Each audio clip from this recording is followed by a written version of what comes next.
Bismillahirrahmanirrahim. Alhamdulillah.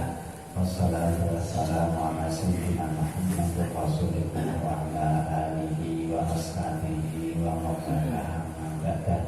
Alhamdulillah dengan sedaya kalau ini bulan sudah berada di bulan haram yang saat ini kita telah meninggalkan semua bulan haram menikah lalu saat menikah sampai menuju bulan Sa'ban didoakan kalian Rasul ar-Rajab syahrullah wa Sa'ban syahri wa Ramadan syahrul ummati. Dawaipun bulan Sa'ban menika para bulan itu Rasulullah sallallahu alaihi wasallam.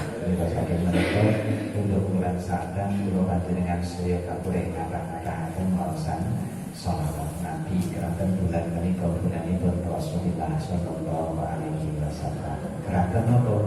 Wonten setunggaling dawuh wonten mriki riwayat saking Abdurrahman bin Auf saking Rasulullah sallallahu alaihi wasallam. Dawuh Rasulullah dawuhaken ja'ani Jibril wa qala ya Muhammad la yusalli 'alaika ahadun illa shalla 'alaihi sab'una alfa malakin wa man shallat 'alaihi al malaikatu kana min ahlil jannah. Ini dawuhaken dari Rasulullah sallallahu alaihi wasallam. Riwayat saking Abdurrahman bin Auf saking Rasulullah sallallahu alaihi wasallam. Rasul dawuhaken telah datang kepadaku malaikat Jibril dan malaikat Jibril berkata kepadaku ya Muhammad, wahai Muhammad, la yusalli 'alaika, tidak ada orang yang membaca sholawat kepadamu illa shalla 'alaihi sab'una alfa malakin, kecuali membaca sholawat kepada orang tersebut 70.000 malaikat. Terus pilih umat Muhammad yang saat itu membaca sholawat kepada Rasulullah Sallallahu Alaihi Wasallam satu kali, maka dijawab diganti oleh malaikat ganti dengan sholawatnya. Padahal as-sholah minallah ar-rahmah was-sholah minal malaikah maghfirah. Dan dawuhaken sholawat niku saking para malaikat itu merupakan pengampunan dari semua dosa. Didawahkan kalian Rasul kalau wa man shallat 'alaihil malaikah kana min ahlil jannah. Barang siapa yang didoakan oleh para malaikat maka orang tersebut termasuk ahli surga. Napa malih kalau wingi dereng dangu kula panjenengan sedaya sudah berada di malam nisfu Sa'ban. Malam nisfu Sa'ban niki dawuhaken malam yang sangat agung yang diagungkan oleh Allah Subhanahu wa taala. Dawuhipun Allah Subhanahu wa taala akan mengampuni dari semua dosa-dosa hamba-Nya kecuali beberapa hamba yang saat itu tidak diampuni oleh Allah Subhanahu wa taala. Dawuhipun sing boten diampuni niku sinten? Antara sipun ingkang sepindah Allah tidak akan mengampuni dosa orang tersebut di saat nisfu Sa'ban. Ingkang sepindah dawuhipun isyraku billah, orang yang selalu mensekutukan Allah Subhanahu wa taala, baik dengan akidah, baik dengan perbuatan ataupun dengan ucapan. Orang yang mensekutukan Allah tidak akan diampuni semua dosa-dosanya oleh Allah, khususnya di malam nisfu Sa'ban. Padahal di malam nisfu Sa'ban barang siapa yang mau berzikir, barang siapa yang saat itu mau membaca Al-Qur'an, barang siapa mau bertasbih, barang siapa mau baca sholawat Nabi, maka saat itu pula semua dosa-dosanya akan diampuni oleh Allah Subhanahu wa taala.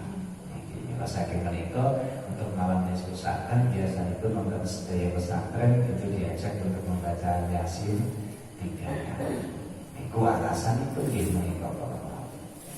Jadi untuk untuk menghidupkan malam nisfu Sa'ban. Baik di Timur Tengah biasanya itu halakoh, bikin halakoh 7 orang minimal 5 orang, masa Al-Quran 1 juz ngaten niku berganti. Sekarang juz 1, nanti juz 2, juz 3 sampai subuh. Itu biasanya itu malam nisfu Sa'ban dan Yaman ngaten itu. Jadi itu kebiasaan orang Yaman, bukan pesantren. Yang kampung itu ngaten niku. Mila saking niku dawuhaken orang kampungnya sana itu dibanding kali pesantren di Indonesia niku masih ibadah itu masih dekat di sana. Karena apa? Dan insya Allah bulan Ramadan maka niku kalau walau akhir ikut tamen betul sepindah. Tiang itu biasanya ping 3. Tarawih mulai jam 7 sampai selesai. Mungkin pindah malih wonten masjid ingkang dimulai rapi dalu jam 10 biasa dimulai. Niku tarawih mriku pindah mriku. Mungkin lek sampun ngoten niku enten ingkang dalu malih sekitar jam 1 niku tarawih malih ngantos subuh. Niku lek ten mriku ngoten niku nyelesaiake iki glendhawaken. Orang Yaman itu kalau nggak dapat Lailatul Qadar itu nggak ada, karena pas sama 1 bulan penuh mereka ini kalau ngapain ngangkat menikah kalau kemudian nanti Mustafa belum nih Qadar Ramadan mereka aku kok kesel kayak mengikuti seperti ini, tapi nikmat itu kerana apa orang sana itu begitu sahur buatan kata sedikit bingung dibukai sahur terus sahur buatan paling tidak hanya 3 kurma sama air putih sudah. Itu untuk sahur. Itu kita mengatakan itu kalau kenapa Pak dia sahur? Ya inilah untuk hanya sekedar menjalankan sunnah. Itu mengatakan itu kalau ini saking mereka akan melakukan dengan sedaya paling betul akan masuk bulan Ramadan, persiapannya Ramadan harus ditata. Kalau lalu dari pun ketika disebut Sa'ban sepindah sebatan diampuni dosanya pun dia ingkang isyraku billah, orang yang mensekutukan Allah. Yang kedua, orang yang tidak diampuni dosanya di malam nisfu Sa'ban, yaitu akun biwalidayh, orang yang menyakiti hati kedua orang tua. Jadi seorang yang menyakiti hati kedua orang tua di malam nisfu Sa'ban tidak akan diampuni dosanya oleh Allah Subhanahu wa ta'ala. Dan mereka di mana-mana uququl walidain itu didekatkan dengan al-isyraku billah. Mereka lendawakan berani pada kedua orang tua saja. Ini pembuatan nama kedua ini menyakiti hati kedua orang tua.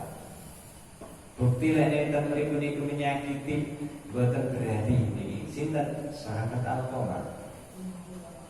Sahabat Al-Qamah mereka lendawakan dia enggak berani pada ibunya, tapi menyakiti hati seorang ibu. Lendawakan kados pun di gambaran peningkang saat menikah. Al-Qamah itu kalau mendapatkan sesuatu itu tidak pernah ditunjukkan pada ibunya, tapi selalu ditunjukkan pada istrinya. Sehingga seorang ibu ini kalau merasa sakit hati, aku itu selalu dikalahkan dengan istrinya oleh Al-Qamah. Padahal ketika apa yang dimiliki ditunjukkan kepada ibunya, ibunya tidak akan minta, pasti berikan kepada istri dan anak. Seorang ibu akan selalu seperti itu. Tapi sahabat Al-Qamah bukan kerso, selalu istrinya yang didahulukan. Jadi kalau begitu ngaten menikah, ketika Al-Qamah sudah mau meninggal dunia, ketika jenazahnya yang terakhir, untuk mengucapkan 2 kalimat syahadat tidak mampu, untuk mengucapkan 2 kalimat syahadat. Karena tidak mampu untuk mengucapkan 2 kalimat syahadat, istrinya langsung kirim satu utusan kepada Rasulullah SAW, dan beliau mengutarakan bahwa suamiku saat ini lagi nazar dan dia tidak bisa mengucapkan 2 kalimat syahadat. Akhirnya Rasulullah SAW mengirimkan dari beberapa sahabat, di antaranya Bilal, ada sahabat Ammar bin Yasir, ada sahabat Suhaib. Ketika sahabat ini dikirim oleh Rasul, kalau seperti itu talqinlah Al-Qamah ya Bilal, Rasulullah dawakan. Lalu sahabat saat itu pula sahabat Al-Qamah ditalqin untuk mengucapkan 2 kalimat syahadat. Tapi saat itu pula mulutnya terbungkam, tidak bisa mengucapkan apa-apa sama sekali.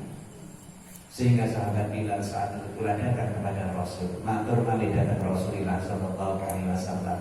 Dawakan ya Rasulullah, Al-Qamah tidak bisa mengucapkan 2 kalimat syahadat, mulutnya terkunci ya Rasulullah. Lalu Rasul menanyakan, apakah kedua orang tuanya masih hidup? Saat itu pula sahabat Bilal menjawab, masih ada seorang ibu yang sudah tua renta ya Rasulullah yang masih hidup. Bisakah aku datang kepadanya? Bisa ya Rasulullah, temuilah dia. Begitu Rasulullah SAW bertemu dengan ibunya sahabat Al-Qamah, Rasulullah langsung menanyakan kepada ibunya, wahai ibu, apakah benar kau ibu sahabat Al-Qamah? Ibunya menjawab, iya ya Rasulullah, akulah ibunya. Bagaimana keberadaan Alqamah?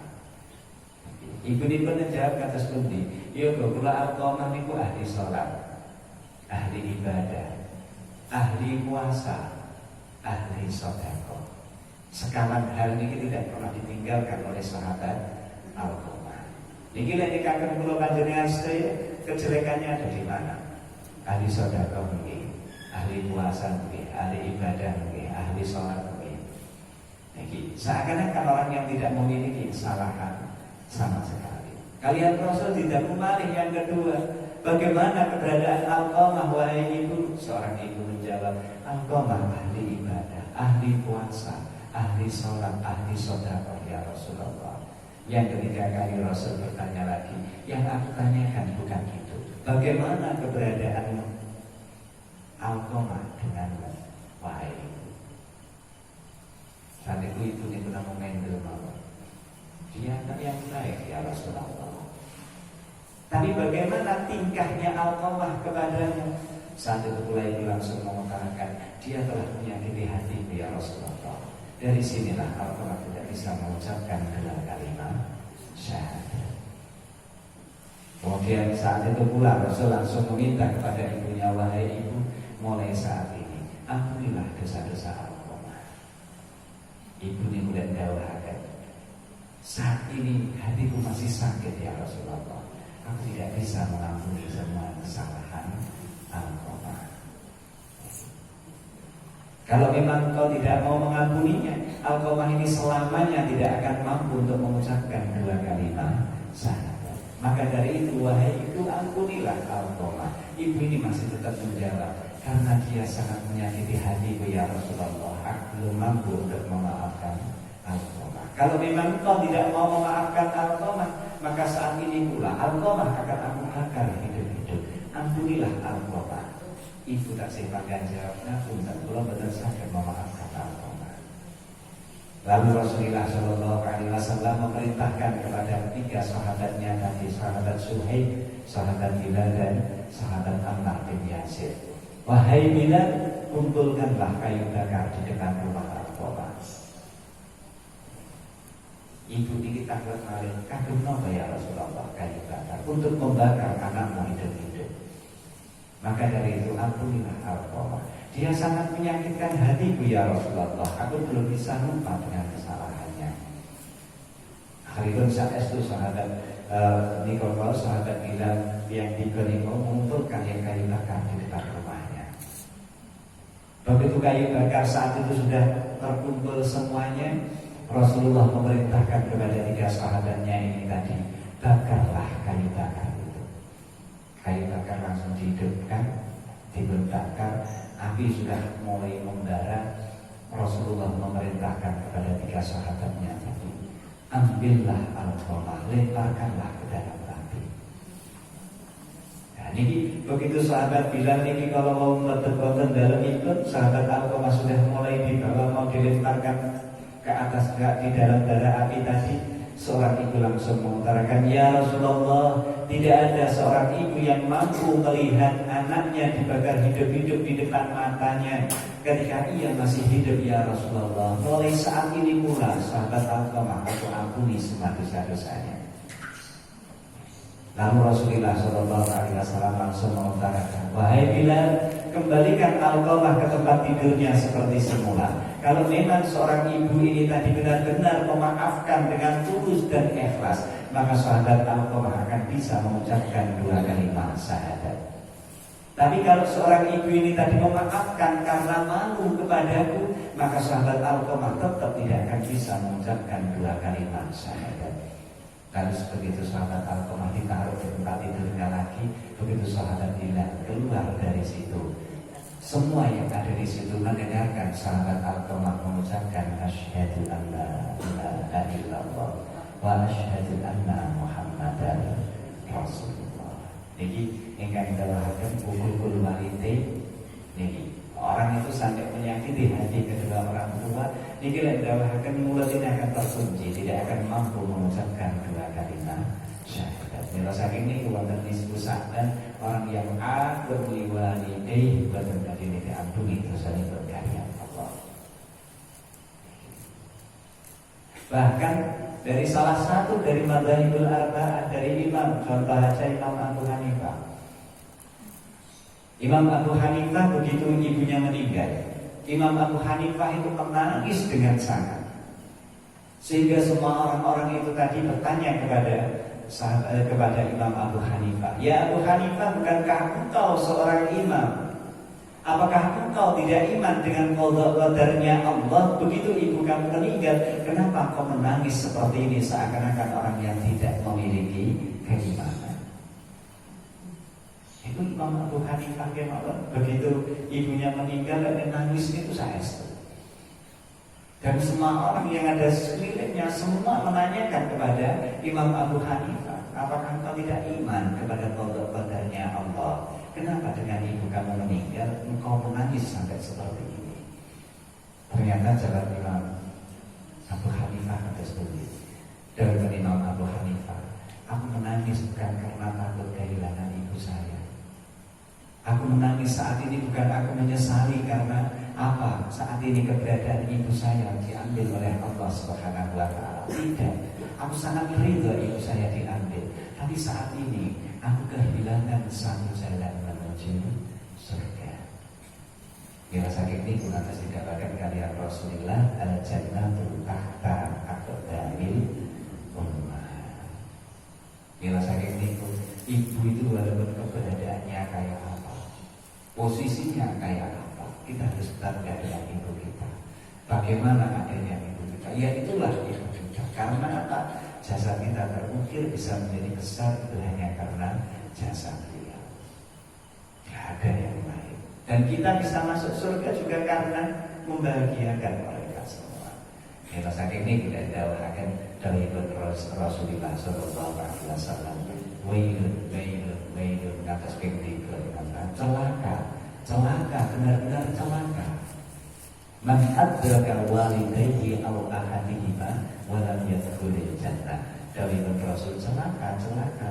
Orang yang menemui kedua orang tuanya atau menemui salah satu dari kedua orang tuanya, dia tidak bisa masuk surga. Karena murni kunci dari surga adalah kedua orang tua. Setelah la ilaha illallah Muhammadur Rasulullah.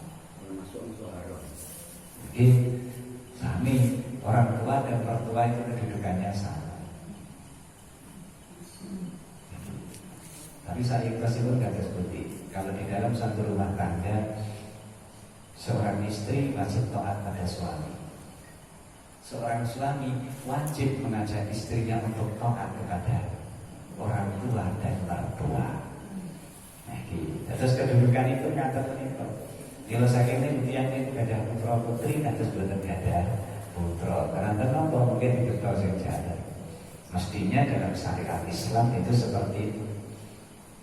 Di benten Indonesia itu malah sing sutri digandoli sing jalur bene teko ngendi-ngendi gak apa. Nah itu yang terbanyak seperti itu. Sing sutri digandoli keranten apa? Aku ki lek cara diundang ngono marang lek bukan anak itu. Keranten apa? Biasanya anak itu luwih benih dibanding kan jalur biasane. Tapi nggih kathah tiyang sutri boten benih nggih kathah. Yang jalur benih nggih kathah. Kebiasaannya kalau orang laki-laki itu dengan orang tua cuek. Kakaknya sakit paling ninggalin mungkin kebiasaan keadaan. Namun nggak tahu. Tapi kalau seanak perempuan kan berani untuk mendekat, bertanya bagaimana, kenapa, dicarikan obat. Itu biasanya saya keluarkan nonton itu. Putra putri. Tapi lek kantor warisan namun sekali dia kampung. Nggak salah warisan namun segede. Itu orang perempuan. Kenapa kok seperti itu? Itulah wanita. Karena kok memang sudah dinas di dalam Al-Quran itu seperti itu. Ini itu bersani memang harus seperti itu.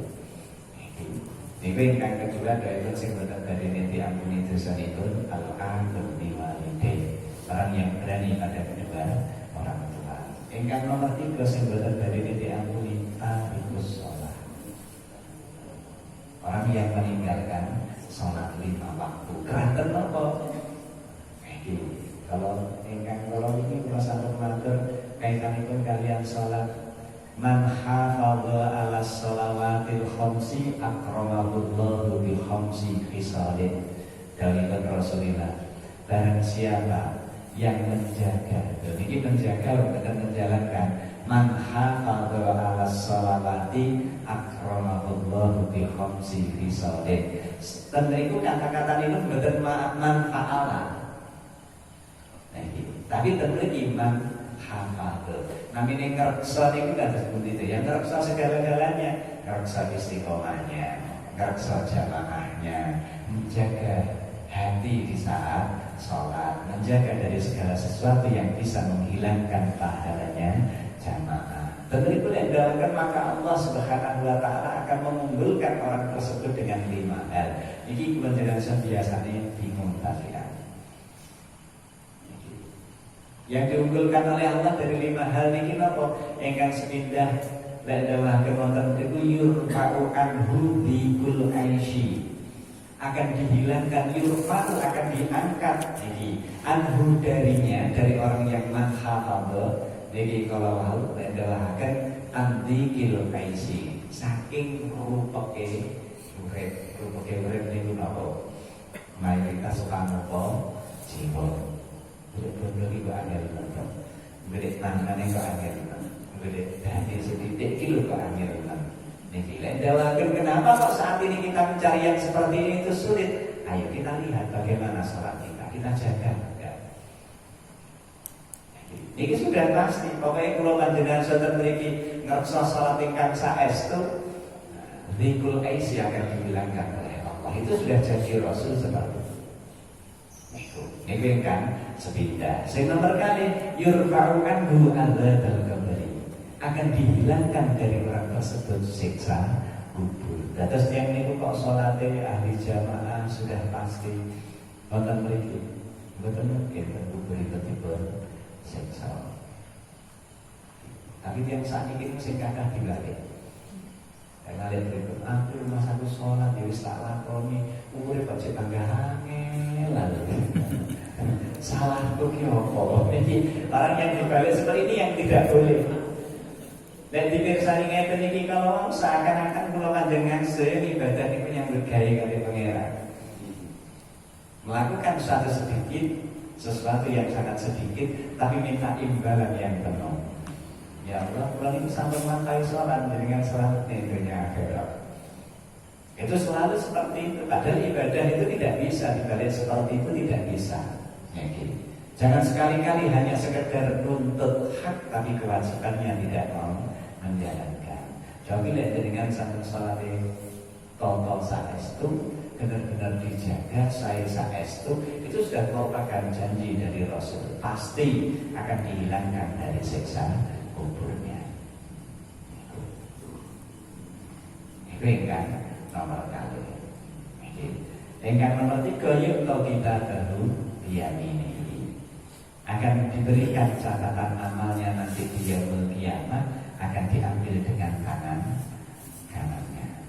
Ini kalau catatan ini diambil dengan tangan kanan itu atas kisah itu Rabi'ah Adawiyah. Begitu suaminya meninggal, ada 3 orang alim-alim yang semuanya ingin melamarnya. Ya Rabi'ah, aku ingin menikah denganmu. Catatan itu Rabi'ah kata seperti, siapa di antara kalian yang paling alim?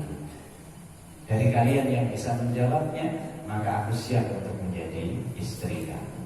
Ketika ditanya, di antara 3 orang di antara kalian ini yang paling alim siapa? Semuanya menjawab, Imam Hasan Basri yang paling alim. Dan itu langsung Rabi'ah Adawiyah menanyakan, kalau kamu bisa menjawab ini, aku siap menjadi istri kamu. Sehingga ditanggapi nopo. Ada beberapa pertanyaan di antaranya, kalau aku nanti oleh Allah sudah dihisab kemudian diberikan catatan amal saya, aku bisa menerimanya dengan tangan kiri atau tangan kanan? Itu pertanyaan Rabi'ah Adawiyah. Karena apa? Semua orang-orang alim ini heran. Sudah terkenal bahwa Rabi'ah Adawiyah itu adalah seorang waliullah, seorang kekasih Allah. Tapi ketika dia itu ditanya, Dia sudah terkenal masyhur banget kalau Rabi'ah Adawiyah itu sholatnya setiap malam 1000 rakaat.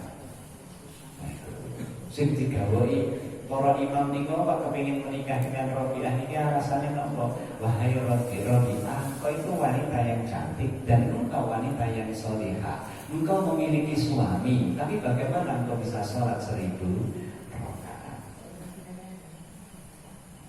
Apakah engkau tidak pernah meladeni suami kamu? Dijawab oleh Rabi'ah, aku juga meladeni suami saya. Apa yang menjadi kewajiban saya aku lakukan. Bagaimana engkau meladeni suami kamu dengan engkau sholat 1000 rakaat? Jawab Rabi'ah kata seperti, ketika aku sholat ada di samping suami saya. Ketika aku salam assalamualaikum warahmatullah, aku melihat suamiku. Kalau suamiku bangun, aku menawarkan diri saya, butuh dengan aku apa enggak? Ketika saat itu suami saya tidak membutuhkan diri saya, aku meneruskan salat tadi. Selalu dan selalu hidup saya saat itu seperti itu. Sehingga ketika di akhir hayatnya pun pernah suatu saat menteri belajaran Rabi'ah Adawiyah itu menjadi waliullah, wali abdal. Wali abdal itu adalah sedunia ini namung selangkung. Dari situ setunggal ganti lagi satu, setelah ini ganti lagi satu. Itu adalah yang akan menikah kalau pernah saat itu ketika nazar didatangi oleh jin dan syaitan. Ya Rabi'ah, ucapkanlah asyhadu an la ilaha illallah wa asyhadu anna Muhammadar Rasulullah, maka engkau akan masuk surga. Ternyata iblis itu juga memerintahkan sesuatu yang baik. Tapi di sini ada sesuatu yang akan dihilangkan, yang akan menghantui hidupnya Rabi'ah nantinya. Kata Rabi'ah kata sendiri, aku akan mengucapkan 2 kalimat syahadat itu tadi, tapi bukan untuk mendapatkan surga. Loh, kalau kamu akan seperti itu, kamu nanti akan masuk neraka. Aku ridho masuk neraka, asalkan Allah ridho dengan apa yang saat itu aku berada di situ. Kalau memang saat ini saya harus di neraka dan Allah ridho aku ada di neraka, aku ridho dengan itu. Itu kata Rabi'ah. Bila saking ini karena keimanan yang kuat seperti ini, saat itu pula diangkat oleh Allah menjadi wali abdal hanya beberapa menit. Yang setelah itu langsung meninggal dunia. Ini kok termasuk kisah itu. Ada Imam Syafi'i yang saat itu mau berangkat ke masjid Bendalagan. Kemudian ada seorang wanita yang menyiramkan air dior ke bawah. Kemudian orang yang lewat dari Imam Syafi'i ini tadi bertanya, air ini najis apa suci? Itu yang menjawab najasat kasukarak, itu termasuk dari sini.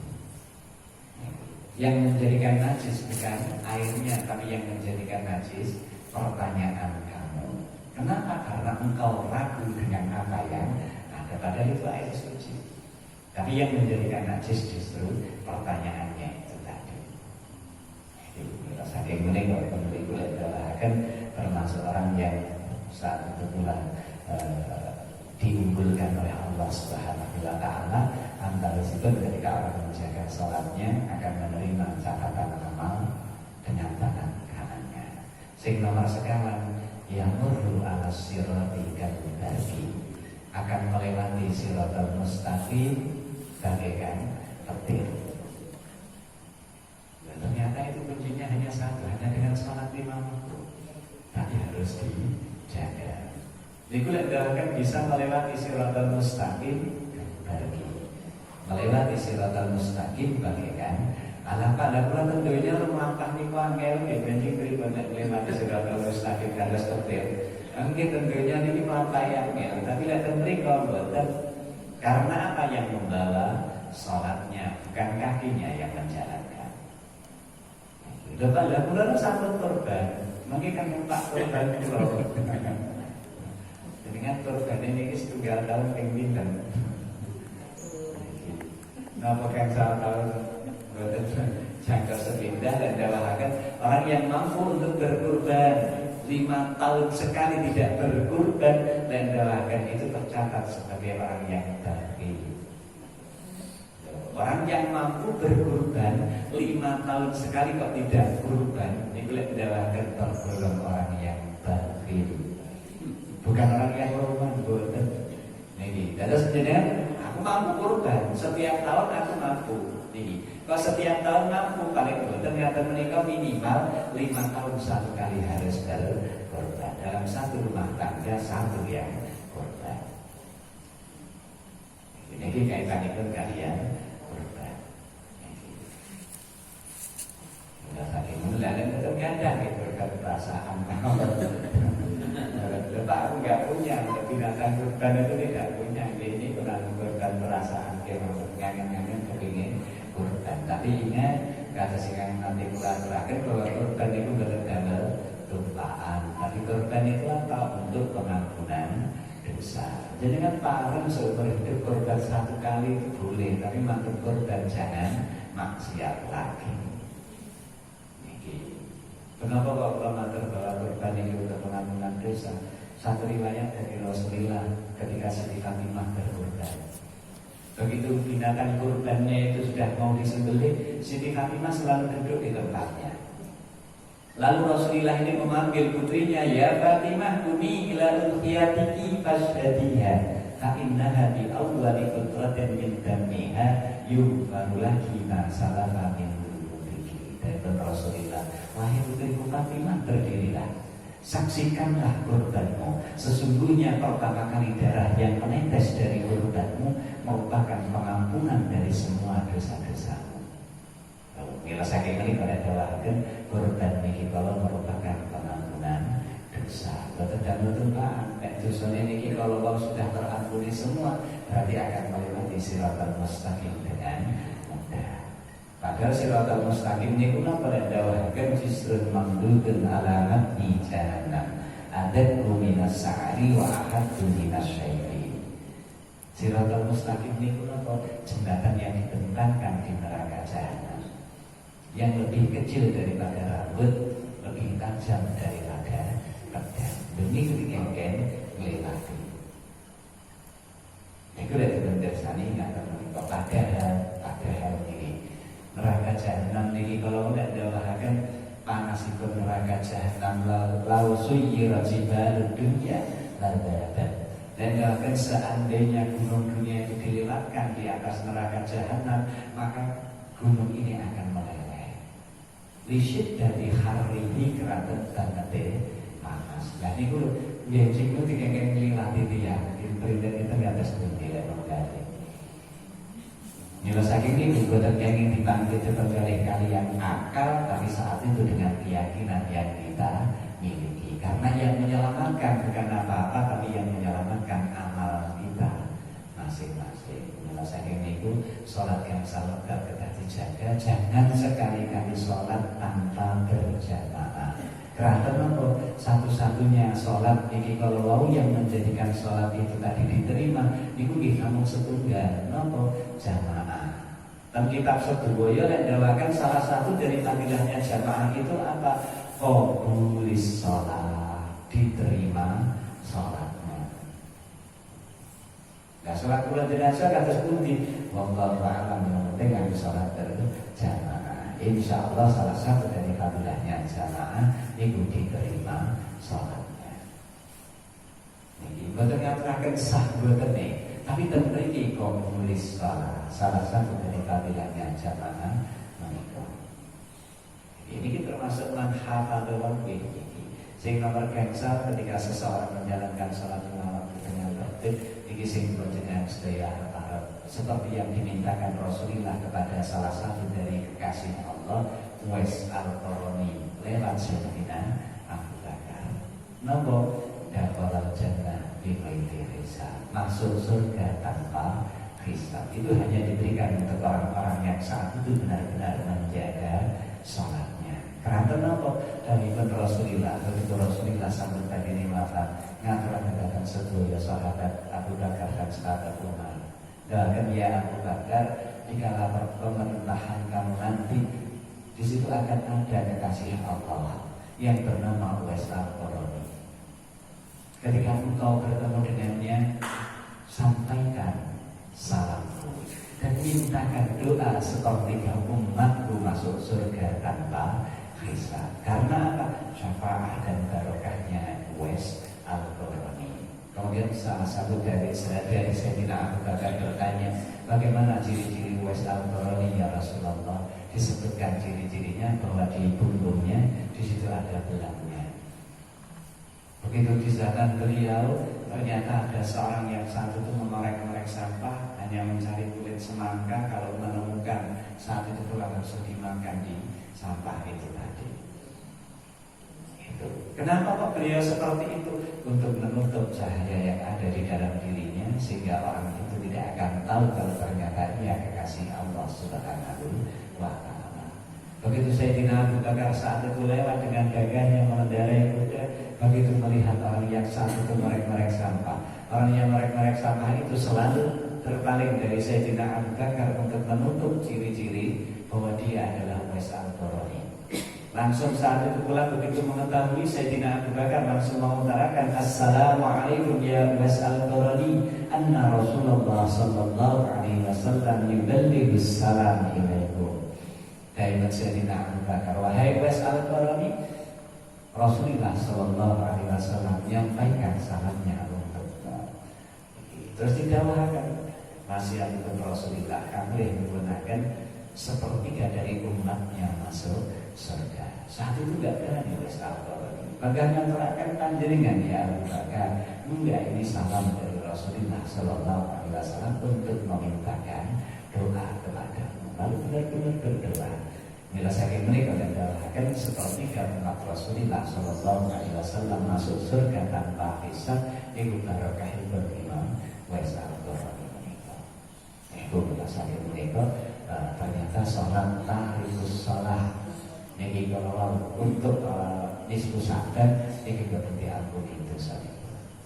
Antara si pemali orang yang suka makan harta riba itu juga tidak akan diampuni oleh Allah Subhanahu wa Ta'ala. Kalau betul ulama dengan dari ilmu ketua bulan Ramadan tidak melakukan karya Rasulullah, walaupun hadis menikah tidak walaupun hadis dhaif. Mereka mendakwakan tanpa rihati dunia Ramadan haramahullahu jasadahu ala niran. Barang siapa yang bahagia dengan masuknya bulan Ramadan, maka orang tersebut dakwakan waktu mereka kalau tidak akan mendapatkan siksa. Jadi dari sekarang mereka dunia Ramadan haramahullahu ala niran, diharapkan jasadnya untuk sakit menikah akan pulau panjenengan sedaya paling beban ketika kita mau masuk Ramadan dan menikah harus mulai persiapan nilainya menikah. Persiapannya apa? Menata hati bagaimana puasa kita nanti benar-benar diterima oleh Allah dan mendapatkan pahalanya puasa. Karena kenapa dikatakan kalian Rasul khamsun yuftirna shaum, 5 hal yang bisa membatalkan pahalanya puasa. Posone sah boten wajib qadha, tapi boten angsal pahalane poso. Niki. Napa sing saged menghilangkan dari Rasul yang pertama al-ghibah, rasa perasaan. Jadi itu enteng. Saat ini kan rasa-rasanya dilegalkan seperti ini. Bukan terus bisa ngawal seputar selebriti. Dan itu kan gula jenazah kejak rasa-rasa. Gula jenazah rumah ini ya demen ya. Itu termasuk rasa-rasa kalau betul. Kalau saat itu kita seperti itu masih mau mendengarkan yang seperti itu, ketika Ramadan nanti kita kelihatannya puasa tapi tidak mendapatkan pahalanya puasa. Karena apa? Begibah. Sing nomor kali an-namimah. Namimah itu apa? Adu-adu, domba susulan, adu domba. Niki nek dhewe tiyang Arab namimah niku napa? Naqlul kalam ila ghairihi li ajlin fitan. Memindahkan ucapan dari satu ke orang yang lain dengan tujuan membuat fitnah. Niki sing dijelaskan namimah. Kenapa dikatakan kalian Rasul la yadkhulul jannata namnamun, tidak akan masuk surga orang yang suka mengadu domba. Terus yang itu sing tukang adu itu betul kali dia sakit betul suatu.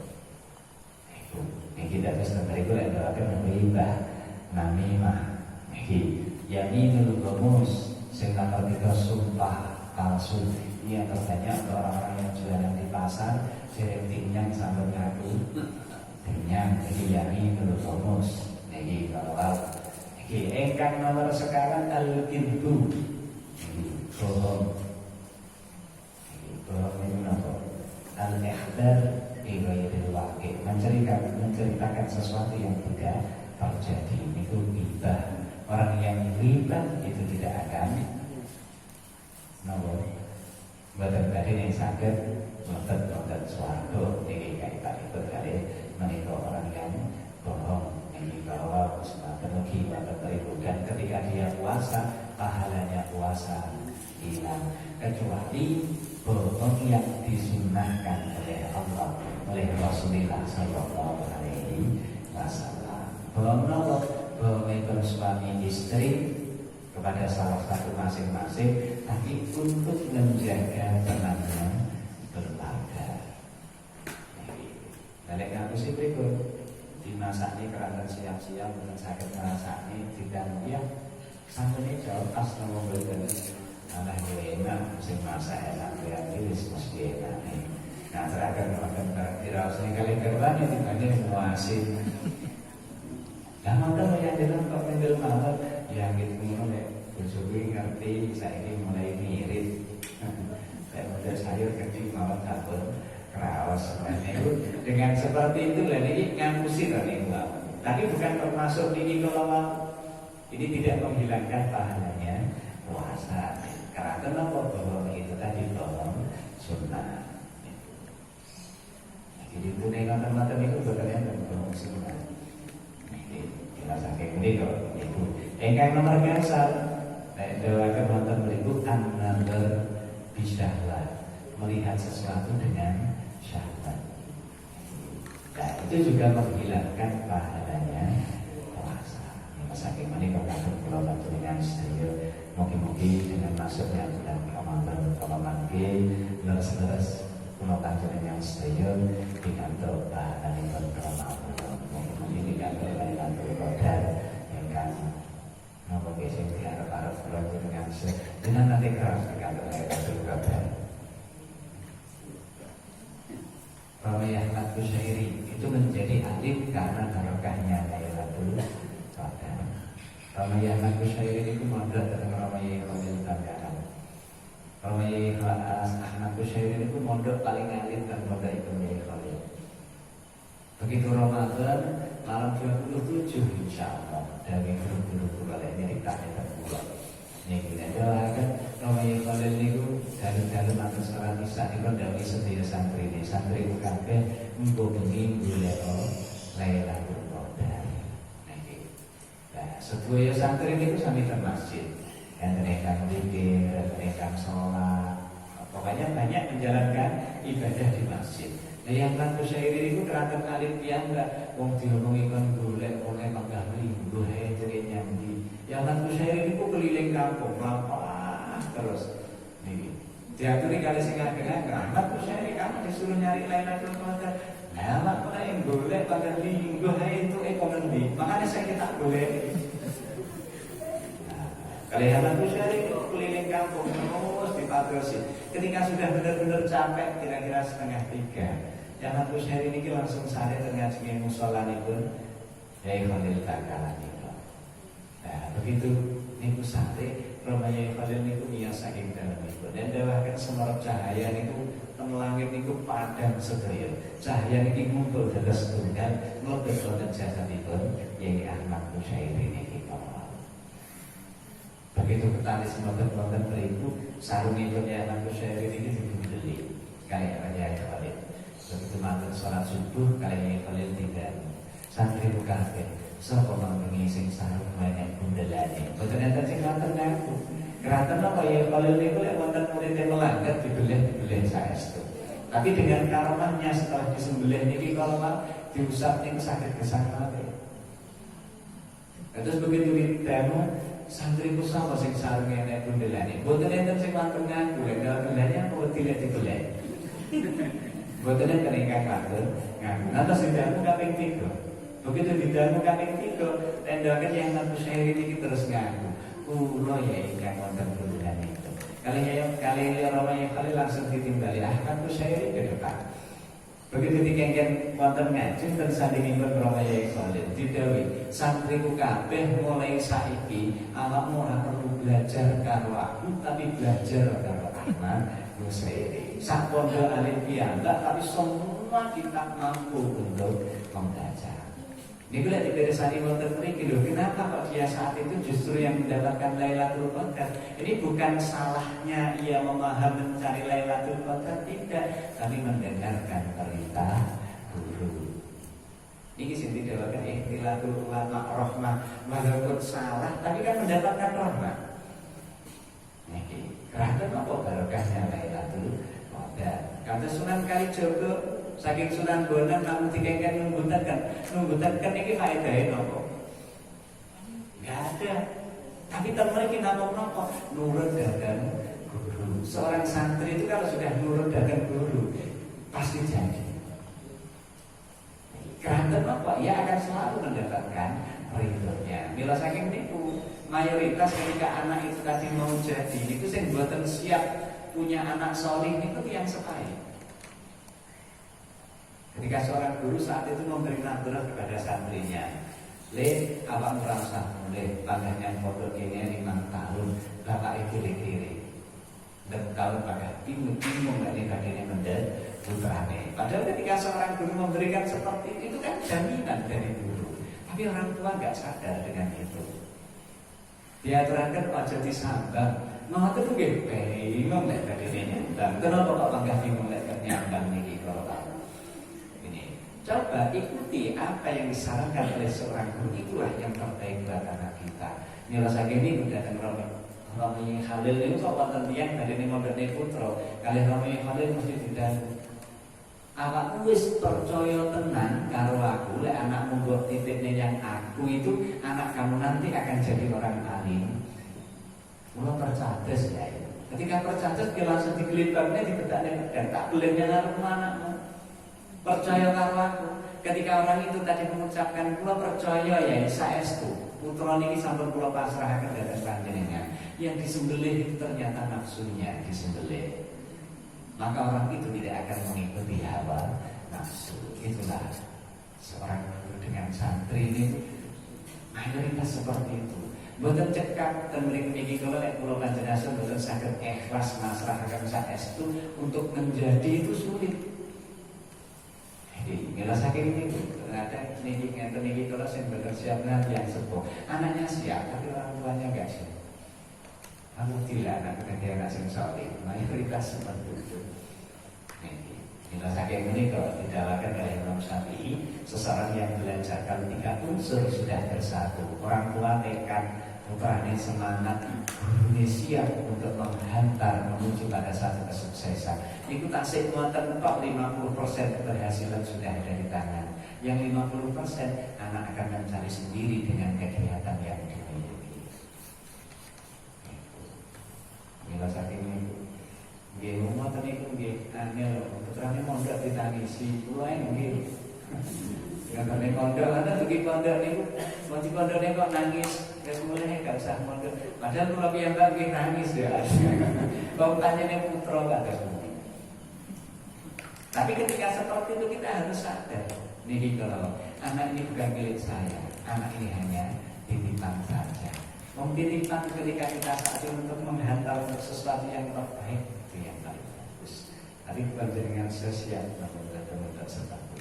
Yang saking menika mungkin kemawon bukan jenazah dari Imam Abu Hanifah kalau itu ketika ditanya bima adrakal ilma ya Abu Hanifah, wahai Imam Abu Hanifah, engkau bisa mendapatkan ilmu itu dengan apa? Jawab Imam Abu Hanifah mudah, bi'abin ghaniyin, dengan orang tua yang kaya. Kenapa? Karena orang tua saya selalu memikirkan ilmu dan ilmu. Maka anaknya satu menjadi seorang yang ini kulit dan yang mungkin kalau untuk wayang bukan jenazah wayang yang dan wayang itu ahli ilmu ahli ibadah insyaallah itu yang satu orang aturakan mungkin itu ada terkabul